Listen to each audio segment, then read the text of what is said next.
nawe waba umutagatifu. Erega nicyo wahamagariwe. Niki twakwigira ku batubanjirije? Ibuka igihe ubatizwa. Kuva ubu no mu bugingo bw'iteka ubaye urugingo rwa Kristo, we musaserdoti, umuhanuzi n'umwami.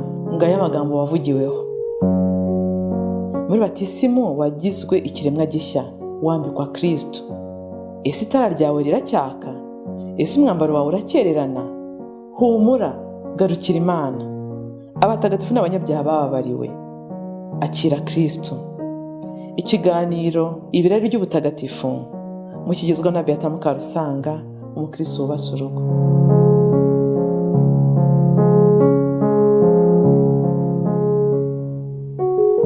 Bavandimwe mukurikiye ikiganiro ibirari by'ubutagatifu, Kristo Yezu akuzwe.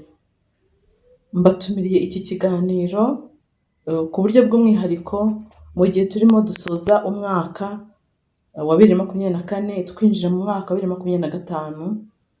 Ndizera yuko kiri bubafashe gukomera ku cyemezo cyangwa se kuba ataragifata, gufata icyemezo cyo guhata inzira ibirenge tugana inzira y'ubutagatifu twahamagariwe muri batisimu. Ndifashisha inyandiko za mutagatifu Maximilian Kolbe wahowe Imana, umupadiri wahowe Imana. Afite ubuzima bukize cyane, butsitse, burimo agaciro gakomeye dukwiye guha Bikira Mariya kuko yamukunze ururenza akagero, cyane cyane arangamira ubutasema mu cyaha bwe butagatifu. Ndaza kubabwira rero inama 12 yigiriye, anazigira abandi, azitugira twese kugira ngo inzira y'ubutagatifu yacu ishoboke, tugira ibyemezo dufata kugira ngo tugire icyo duhindura mu buzima bwacu. Ariko mbere yuko mbabwira ibyo byemezo 12 cyangwa se izo nyigisho cyangwa amahame 12 yavuze umuntu yakurikiza maze akajya akakomeza inzira y'ubutagatifu atari binyuma, nagira ngo mbabwire uwo mutagatifu ni muntu ki. Turi mu gihe cya Noheli, ubundi twakavuza ibintu bishimishije gusa, ariko mwabonye yuko bukeye bwaho bwa Noheli twijihije mutagatifu Etienne wahowe Imana. Ntabwo bitangaje rero ko ubuzima bwa Yezu waruje ku isi gahita butujyana no mu kumena amaraso, tumuhorwa. Abana b'i Betelehemu baramuhowe, intumwa za mbere zaramuhowe. Tugahita tubihimbaza muri icyo gihe, duhimbaza ivuka rya Yezu muri Octave ya Noheli, muri minsi 8 ikurikira Noheli. Rero kuri munsi wa 7 ukurikira Noheli, nagira ngo twongere tubirebe, duhe agaciro uwo waje tuvukiye, ariko kandi unahindura byinshi mu buzima bw'umuntu kugira ngo yakwemera kwitanga azira uwo Kristo yemeye.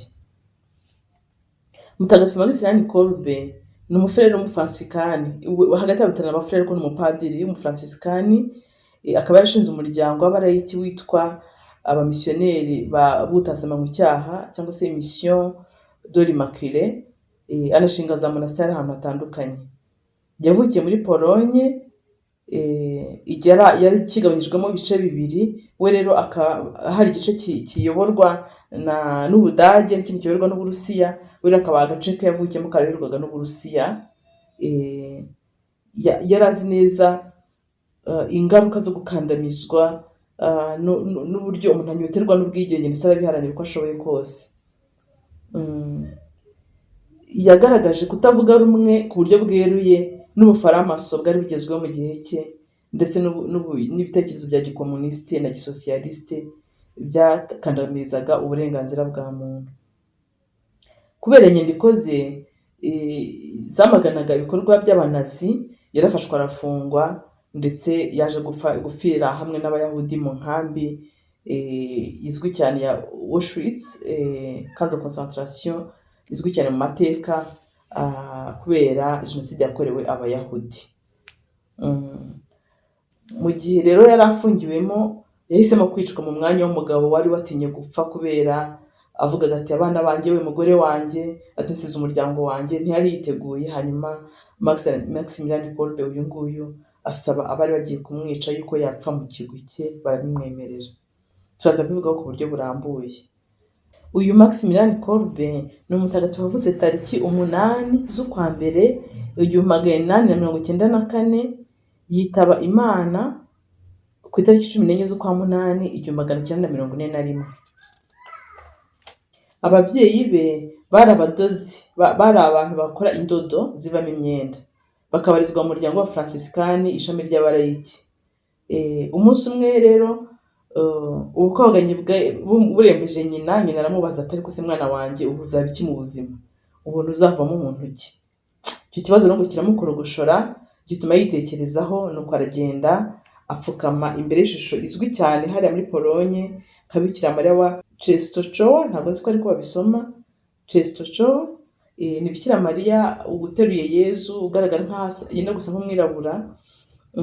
Ubu ngubu vuba ngaha ishusho yiherutse no kurira, muzabibona bitrendinga mu binyamakuru, nk'uko amashusho Bikira Mariya rimwe na rimwe ajya arira ababajwe, Bikira Mariya ashaka kutwereka ko ababajwe n'uko isi imeze. Iyi shusho rero ye nyuma y'uko Bikira Mariya wa Salete ishusho ye yarize, hakurikiye nyuma y'icyumweru cyangwa se mu bigo bibiri n'iyi ngiyi Bikira Mariya wa Częstochowa muri Polonye nawe yararize. Ubwo rero yamupfukamye imbere, hanyuma abaza Bikira Mariya inama isi yazaba iki mu buzima. Rero Bikira Mariya mu kumusubiza ngo amubonekera amwereka amakamba abiri, amwereka ikamba rimwe ry'umweru, ikamba ryererana risobanura mbese ubusugi bw'umubiri n'ubw'umutima, la pureté. Hanyuma amwereka n'ikamba rya kabiri ritukura risobanura guhorwa Imana, umaritiri. Maze Bikira Mariya amusaba guhitamo muri ayo makamba yombi iryo yahitamo. Maximilian rero ati yahisemo yombi, kandi koko kuva icyo gihe yiyemeza kurushaho kwitonda no gutaguza arushaho kuba mwiza. Mu gihe yari umunyeshuri rero akibaza uko yazaba umusaserdoti, abona Abafransisikani bambukiranya umujyi wabo maze ahita abakurikira. Mu 1907 nibwo yakoze amasezerano ye ya mbere, no mu 1914 ku munsi mukuru w'abatagatifu bose nibwo yasezeranye burundu. Yarize cyane, yagaragayemo ubuhanga bwinshi mu bya teolojiya na filozofiya, ndetse yaje no kuminuza, abona impamyabumenyi y'ikirenga muri teolojiya mu Bumenyamana mu 1919 i Roma, niho yayize. Rero muri icyo gihe yari umunyeshuri yaje gufatwa n'igituntu, maze akibana ubuzima bwe bwose kugeza apfuye. Ibyo tujya kuvuga byose yakoze yabikoze arwaye n'igituntu. Mu 1917 yari ari i Roma, nyine ari umunyeshuri yaragiye kwiga teolojiya, nibwo yashinze umuryango yise impirimbanyiza z'utasama mu cyaha, yise les soldats cyangwa se abasirikare b'utasama mu cyaha, les soldats de l'Immaculée. Cyangwa se nyuma rero nibwo baje kwita ngo mission de l'Immaculée, ariko mu by'ukuri originalité mu mutima bimvaga bakwitwa abasirikare ba Bikira Mariya utasama mu cyaha. Cyane cyane akaba yarabahaye inshingano zo kugira ngo barwanye abaframason. Wenda sinzi n'uzajya umwanya wo kubaganiraho, ariko ni amadini nyine y'umwijima akorera mu mwijima, abashaka gusenya kiliziya no kuzana ubuyobe bukomeye no kwibuka shitani ku mugaragaro. Nubwo abikora mu guhisha, ariko ibikorwa bisohoka hanze biba ari ubuhakanyi n'ubukozi bw'ibi butandukanye. Maximilian Kolbe mu 1927 yashinze monasteri ya mbere ayita umurwa w'utasama mu cyaha, maze abona abihaye Imana muri uwo muryango bagera kuri 800. Naho mu 1930 yawushinze mu Buyapani ahitwa Nagasaki.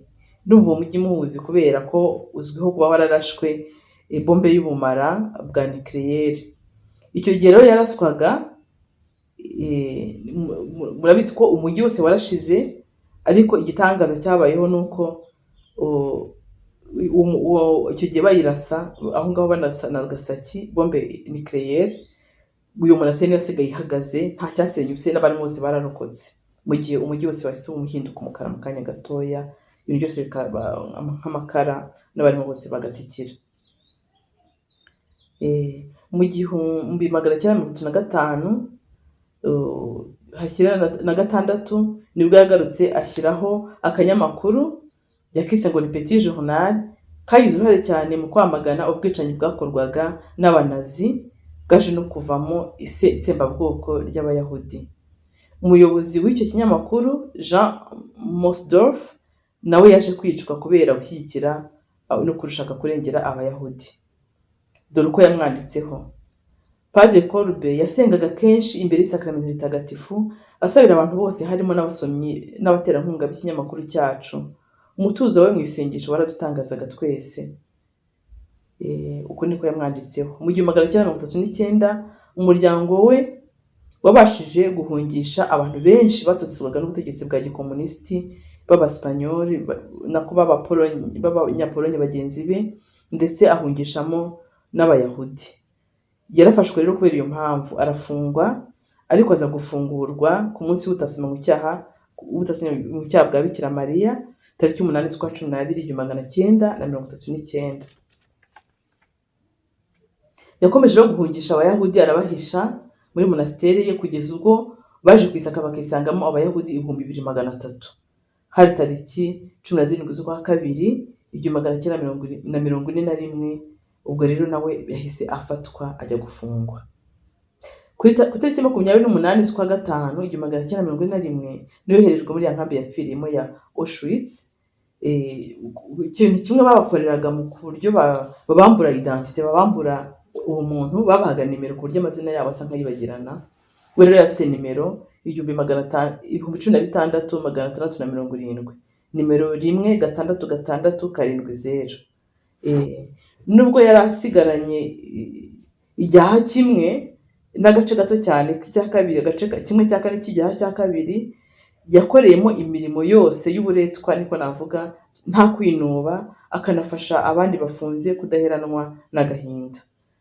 Nuko kubw'ibyago rero imfungwa imwe yari ifungiye muri bloke 14, bloke imwe niyo Kolbe yari afungiyemo yaje gutoroka, maze nk'uko amategeko yabigengaga, abantu 10 bo muri 599 bari basigaye bakatirwa igihano cy'urupfu, babafungirana ahantu h'umwijima, kandi babicisha inzara n'inyota.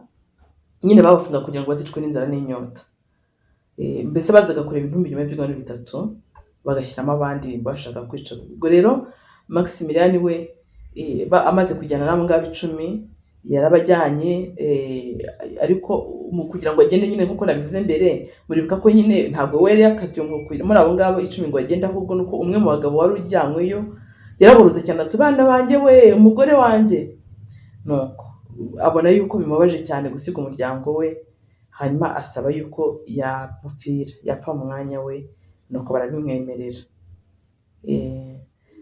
Kuko bira ngo nta rukundo rwaruta hari amagara ye agirira inshuti ze, nkuko izo dupfira bona ngo dushobora gupfira abandi. Aho rero bari bategereje urupfu, aho bari bategereje urupfu, ubundi kwera inzara byagiragaho ngo bakagira violence, bakarwana, bagashaka no kuryana. Burya inzara ni mbi cyane, ngo umuntu ashobora no kurya undi kubera inzara. Rero ngo yabashije kubashyira hamwe. Kumva Abayahudi n'abaga ari benshi, ntabwo batusenga kimwe, ariko bakaririmba Zaburi, ko Zaburi tuzihuriyeho. Abayahudi bari basenga bavuga Zaburi, natwe nuko abakristo. Ubwo rero yabafashije gusenga bahurira kuri Zaburi, nuko abashoboraga kwemera amasakaramentu akayabaha. Mbese abafasha kwitagatifuza muri iyo minsi bari basiganye kugira ngo bapfe, kugeza ku kanogotse barapfa abo ngabo 9. Nyuma y'ibyumweru 3 baje kureba basanga niwe wenyine warokotse, ari aho ngaho aracyafite imbaraga, kugira ngo ratanga umwanya babone aho bashyira abandi. Bamuteye urushinge rurimo uburozi tariki 14 z'ukwa 8 1941 yitaba Imana.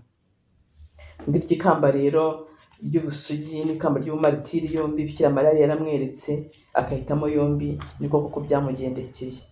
Turibuka yuko rero hari ibyemezo yafashe anabyandika, n'abandi bakajya babigenderaho. Ngira ngo umuryango we ubigenderaho cyane, kugira ngo mbibone nabibonye kuri YouTube channel ya Franciscani, umufranciscani mugenzi wa Maximilian Kolbe mutagatifu, ari uri kubivuga, avuga ati dore inama Mutagatifu Maximilian Kolbe yatugiriye, nawe yigiraga kugira ngo ibyemezo by'ubutagatifu bikomeze, agende izo nzira atarambirwa, mbese yiyemeje.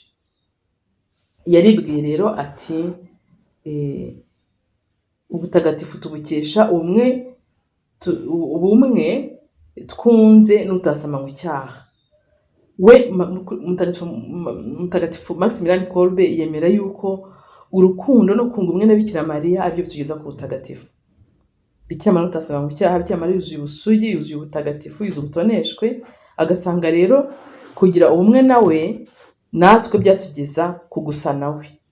Intumwa Yohani niyo yigeze amaze kumva uko Yezu ataka Bikira Mariya, biri mu nyandiko za Maria Valtorta nasomye, nibwo ngo yasubije ati njyewe ntekereza yuko Bikira Mariya icyo akozeho cyose n'uwakoze wose ahita amuhindura, amukuraho ubwandu bwose. Donc elle purifie tout ce qu'elle touche, niko intumwa Yohani umwigishwa wa Yezu yakundaga yavuze kuri Bikira Mariya.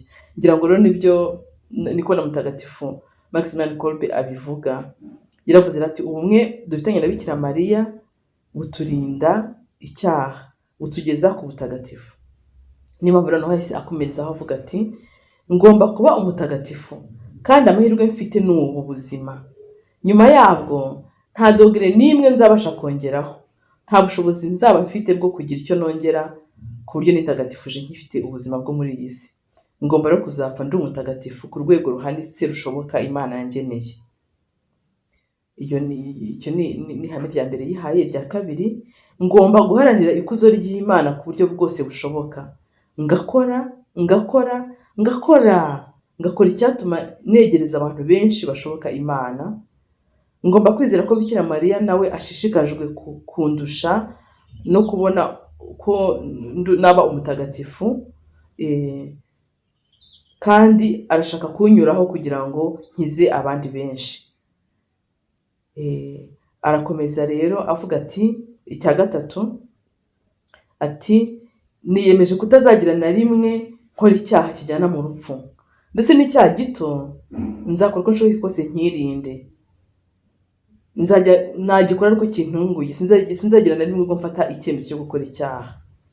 Biraruta ko nakwemera guhara byose ndetse no gupfa kugira ngo nkore icyaha niyo cyaba gitoya gute, kuko kibabaza Imana. Icya kane, sinzagira ubwo ndebera amahano namenye yuko yabaye ngo nyareke ntayahongereye. Ngomba guhongerera ikibi cyabaye, sinzapfusha na rimwe ubusa amahirwe yo gukora icyiza. Ni Imana iba iyampaye. Nzahinguka imbere y'Imana, ngomba kuzisobanura ku bibi nakoze no ku byiza nirengagije gukora, ndetse no ku makosa nashoboraga gukumira binyuze mu mpanuro n'isengesho. Icya gatanu, itegeko riruta ayandi ni ukumvira ugushaka kw'Imana. Nzaguhobera uko kwakabaye kose. Icya gatandatu, atangiye kuvuga asa nk'ubwira abandi, atarimo kwerekezaho, kora ibyo urimo ukora, shyira ubwenge n'umutima ku nshingano uhugiyeho. Reka kurangazwa n'ibyo abandi bakora, kuko ugushaka kw'Imana ari uko wakora neza ibyo yagushinze. Icya karindwi, igihe cyose shakisha amahoro uyaharanire. Amahoro ntibivuga ngo umutima wawe uzabura impagarara, ahubwo hari ubwo uzamenya ko Bikira Mariya aguhamagariye ibikomeye, maze kubera urukundo umukunda wimareye ukora ibyo gusabye. Amahoro uzayagira ubitewe no kwiyumvisha ko wakoze ibitakugwiye neza gusa, ahubwo kuko wakoze gushaka kw'Imana cyangwa se gushaka kwa Bikira Mariya. Kuko rero kuri uyu mutagatifu gushaka kw'Imana no gushaka kwa Bikira Mariya ni ugushaka kumwe. Ntabwo icyo ashobora gushaka icyo Imana idashaka. Icya munani, shyira gahunda mu buzima bwawe, bityo gahunda izagukiza byinshi. Tangira umunsi uzi ibyo uri buwukoremo, ugerageze gukoresha igihe cyawe neza. Muri parenthèse mbabwire akantu umunyeshuri yahise kumbwira turi kuganira, arambwira ati njye namaze kumenya yuko iyo ndi umunebwe iyo nagize ubunebwe ariho shitani nyibasira. Avuga ngo cerveau oisif est un atelier de démons. Ni quote, ni ikintu yavugaga ahandi yabisomye ntaza hariho, ariko ngira ngo ni dicton isanzwe izwi ko ngo ubwonko budafite icyo buhugiyeho ni atelier y'amashitani. Niho nyine iyo udahuze niho shitani ibona uko igushuka ikujyana mu kibi. Rero Maximilian Kolbe niho avuga ati tangira umunsi uzi icyo uri bukore, ugire gahunda mu buzima, ko gahunda izagukiza byinshi kandi itume ukoresha igihe cyawe neza. Ati ibyo bizagusaba kubaho ubabaza ibyumviro byawe, Hari igihe umuntu agira amatsiko yo kureba amashusho runaka, kumva amajwi runaka, kujya mu biganiro bidafite umumaro, ibyo byose uzabiburira umwanya usigarane wo gukora iby'ingenzi gusa. Ibi ngibi ndumva byatubera inama ikomeye muri iki gihe, amatelefone n'ibindi bikoresho by'ikoranabuhanga biduhuza, ugasanga turi kureba ibidafite akamaro cyangwa turi kwica umwanya wari ufite twari dukwiye gukoramo ibintu bifite akamaro kurusha ibyo turi gukora. Rero ni ukumenya guhitamo no gukoresha igihe cyacu neza. Icya 9, tegura ukore wanzure. Tegura ukore wanzure. Iyambaze Bikira Mariya mu gihe witegura kugira icyo ukora, mu gihe ugikora na nyuma y'uko ugikora. Izina rya Bikira Mariya rijye rihora ku munwa wawe. Icya 10, iyegurire Bikira Mariya.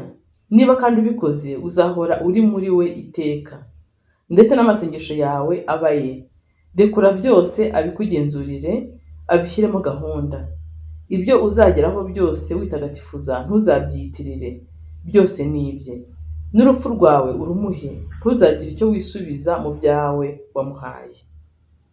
11, ibuka byose wabikorera muri Kristo gutera imbaraga, ariko ibuka kubinyuza mu mutima mutagira inenge. 12, itsinde, uyobore neza ubwawe ubone uko ufasha abandi. Jya uhora uzirikana ko igihesha Imana ikuzo ari uko waba umutagatifu. Ibi ngibi adusabye nanjye ndabyibwiye bavandimwe, nanjye ndabibabwiye ko nanjye ndi ubanje kubyibwira bwa mbere. Nagira ngo tubyambukane uyu mwaka, ndabifuriza ko twawambuka neza tuva mu bishaje tujya mu bishya. Padiri watwigishe mu gitondo watubwiye ati bitubere nka Pasika, kwambuka. Nubwo tutarihimbaza Pasika wenda mu buryo bwa liturujia ngo ari intangiriro z'umwaka uri civil uri aho, ariko hari byose, hari gahunda ufite muri uyu mwaka, hari gahunda y'umwaka ukurikiyeho. Ushobora kwambuka, gusiga ibitaragenze neza muri uyu mwaka, ukambuka ujya mu byiza ufashe ibyemezo bizima. Ndababwiza ukuri ko mu gihe natangiye ubwanjye gufata umwaka nkawita izina rinyobora ku Kristo, byagiye bimfasha. Ndibuka umwaka nigeze kwita uw'ukwemera, maze ngize amahirwe na Papa Benedicto wa 16 ahita wita umwaka w'ukwemera, birahura, biranamfasha. Kiliziya itegura, ngira ngo hari ingiro wagira ngo ngiri gutegurira inyigisho n'ibidufasha gutsindagira ukwemera kwacu, byaramfashije. Nyuma wakurikiyeho n'ise mwito wo kwizera, ubwo urumva rero Université Organe zazi nibwo urumva ko bikurikira hise mu mwaka w'urukundo. Niho nagiye ntangira kwitoza kugira imyitozo runaka ya roho nkora, kubera ko hari ingamba navuga mfashe buri mwaka. Byaramfashije rero buri mwaka mwita izina, nkagira icyo nkoramo, kandi na Nyagasani akanyereka yuko ko turi kumwe. Namwe nicyo mbifurije, reka twambukane uyu mwaka twiyemeje kurushaho kwinjira mu nzira ituganisha mu butagatifu. Mutagatifu Maximilian Kolbe udusabire. Hasingizwe Imana, abamarayika n'abatagatifu bayo.